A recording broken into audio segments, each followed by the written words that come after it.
Hello everyone, today we'll discuss a very important topic, that is culture media, which is used for the laboratory diagnosis of bacterial infections. So we can classify culture media on the basis of consistency and method of growth detection. So on the basis of consistency, we can divide culture media into liquid, solid and semi-solid culture media. See, liquid culture media is also known as broth. Now, method of growth detection. So according to this classification, we have one automated system and another one is conventional system. So today we are going to study about the conventional methods. So first, in that we have simple or basal media. So see, as the name suggests, simple media means it has minimal ingredients, okay, and they will support the growth of non-fastidious organisms. So those organisms which do not require any other extra nutrient for their growth, they are known as non-fastidious organisms. So what are its examples? First we'll see peptone water.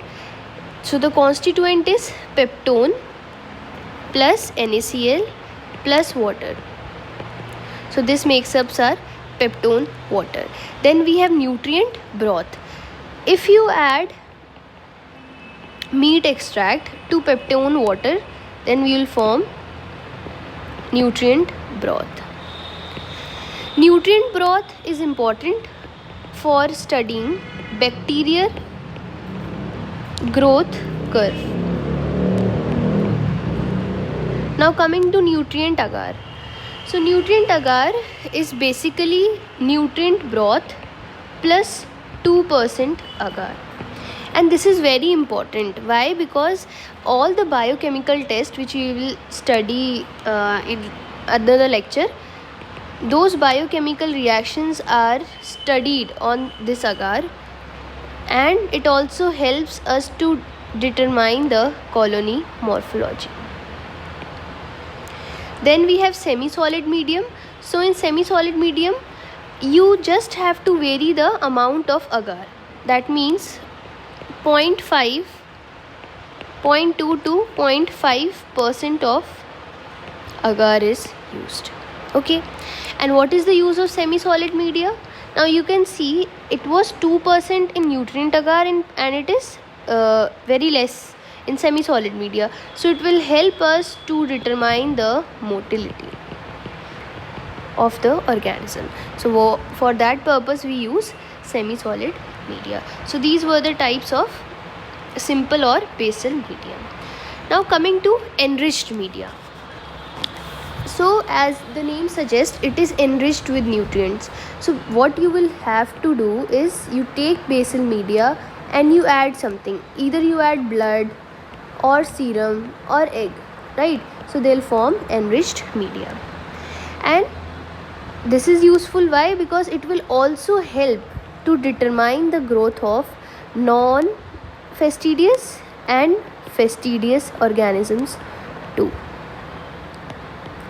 Okay, so coming to blood agar. So blood agar, how we will prepare it? Just take 5 to 10% of sheep blood, okay, and then we'll add to a nutrient agar at about 45 degrees Celsius temperature. So we saw that what was nutrient agar? We added the nutrient broth plus 2% agar. Okay, so in that nutrient agar we added 5 to 10% of sheep blood and our blood agar is formed. Now everybody asks, then what is the use? So yes, it has some use. It will help to determine the hemolytic property of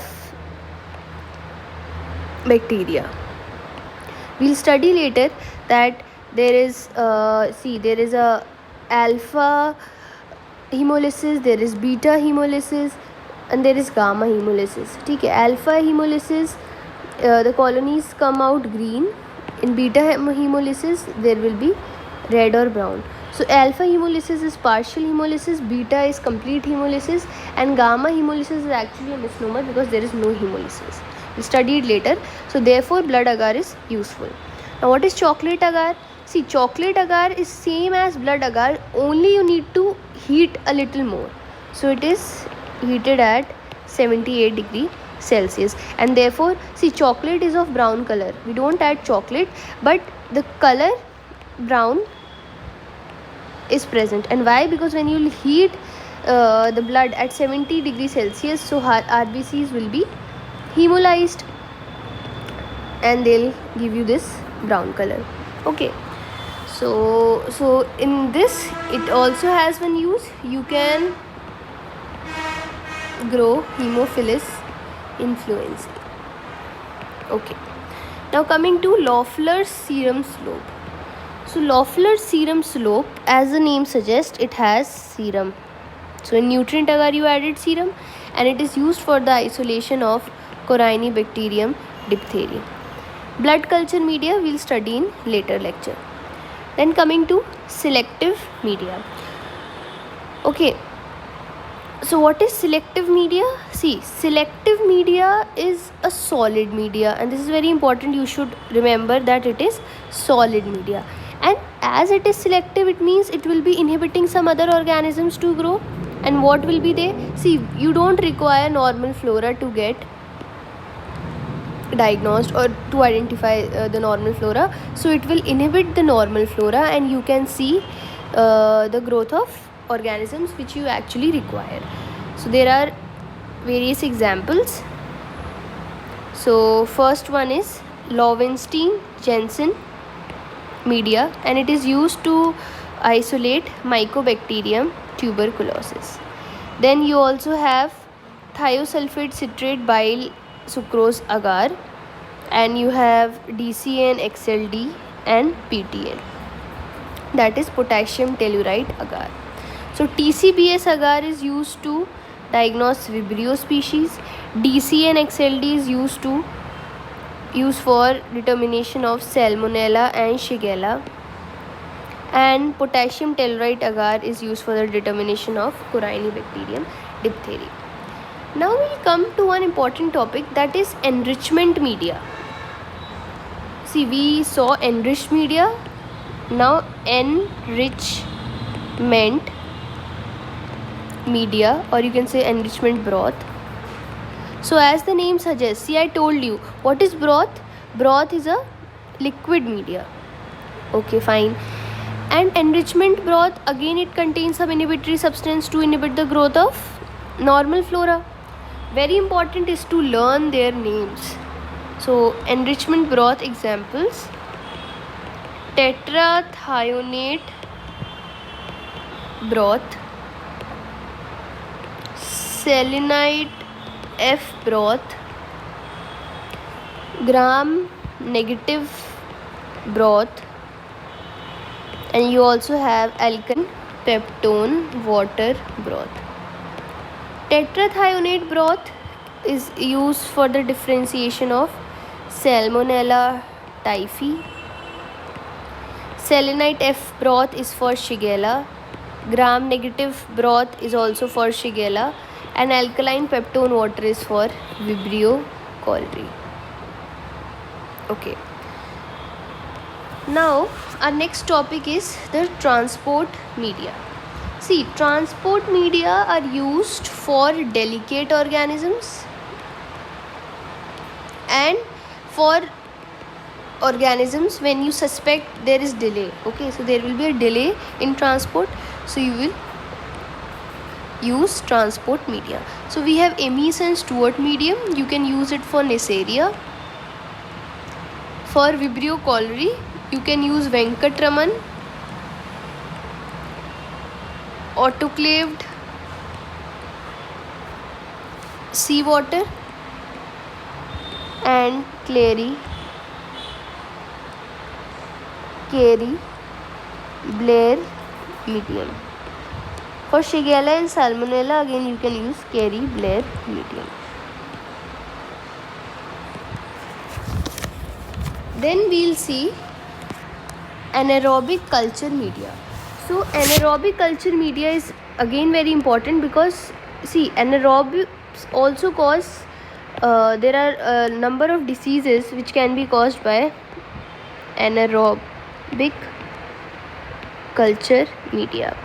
So the basic funda is that you have to provide anaerobic environment where there is no oxygen. So what will you do?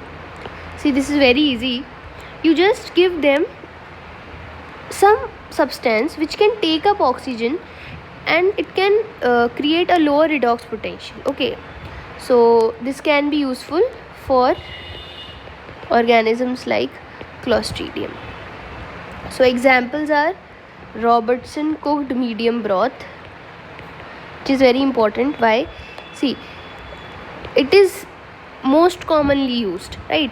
And it has some chopped meat particle. We use beef's heart,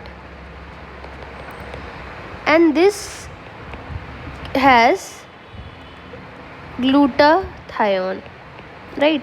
And glutathione is a reducing agent, and hence it will provide you an anaerobic condition, right? There are many other anaerobic culture media which are also used, like your thioglycolate broth, egg yolk agar, okay, and there is neomycin blood agar. So all other blood agar are also used for determination of anaerobic culture media. We are left with blood culture media, which we will see in another lecture. Thank you.